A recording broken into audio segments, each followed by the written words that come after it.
বিশ্বে চিনির সবচেয়ে বড় সরবরাহকারী ব্রাজিল। সেখান থেকেই বাংলাদেশ প্রধানত অপরিশোধিত চিনি আমদানি করে, পরে তা প্রক্রিয়াজাত করে বাজারে বিক্রি করা হয়। ব্রাজিলে এবার চিনির ভালো উৎপাদন হয়েছে, উদ্বৃত্তও রয়েছে দেশটির কাছে। এছাড়াও রপ্তানি জটিলতা কাটিয়ে স্বাভাবিকভাবেই আন্তর্জাতিক বাজারে চিনি বেচাকেনা চলছে, এতেই দাম নিম্নমুখী হয়েছে।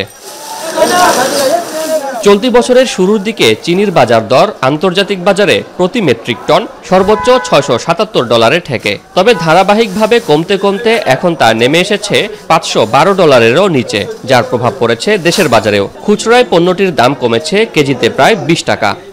কিছুদিন একদম এক সপ্তাহ আগে 200 টাকা বাড়তি ছিল, এখন আবার কমে গেছে। এখন বস্তা পেয়েছি যে আমরা 1420 টাকা, এক সপ্তাহ আগে 1400 টাকা ছিল। আমরা কিনতেছি 122-23 টাকা পাইকারি কিনে পরে, আর আমরা খুচরা বিক্রি করতেছি 125।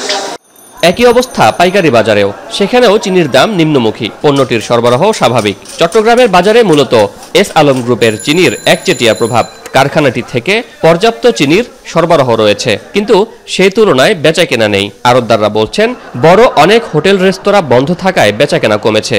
বেচাকেনা খুব খারাপ, মার্কেট কয়েকটা পাহাড়ি চলে গেছে, এলাচি পাহাড়ি গেছে, গমা পাহাড়ি গেছে, কয়েকটা পাহাড়ি 2-3টা পাহাড়ি ফুলে যাওয়াতে এখন মার্কেট অবস্থা খুব খারাপ। তবে বিশ্ববাজারের সাথে স্থানীয় বাজারের দামে এখনো রয়েছে বিস্তর ফারাক। বিশ্ববাজারে চিনির দর প্রায় 24% কমলেও দেশের বাজারে কমেছে মাত্র 13%। এজন্য বাড়তি পরিবহন খরচ ও শুল্ক করকেই দায়ী করছেন ব্যবসায়ীরা। কিন্তু পর্যাপ্ত সরবরাহ থাকায় এবং সে অনুযায়ী চাহিদা না থাকায় দাম আরও কিছুটা কমতে পারে বলে ধারণা তাদের।